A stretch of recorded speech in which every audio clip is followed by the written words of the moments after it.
আসসালামু আলাইকুম। আমি আরজে আশরাফুল, আর আপনারা শুনছেন গল্পের জানালা টেলস ফ্রম মিডি।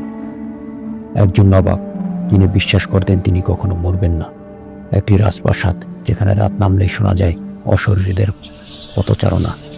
লোকমুখে শোনা যায় যারা সেখানে গিয়েছে তারা আর ফিরে আসেনি।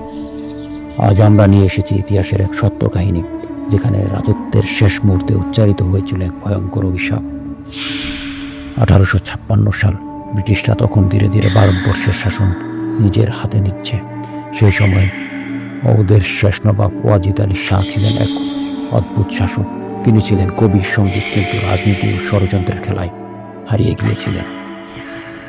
যখন ব্রিটিশরা তার রাজ্য দখল করতে আসে তিনি হেরে যান, কিন্তু তার মৃত্যুর আগে এক ভয়ঙ্কর কথা বলে যান: এই প্রাসাদ অভিশপ্ত রইল, যারা আমার সিংহাসন দখল করবে তাদের শেষ হবে করুণ মৃত্যুর মাধ্যমে।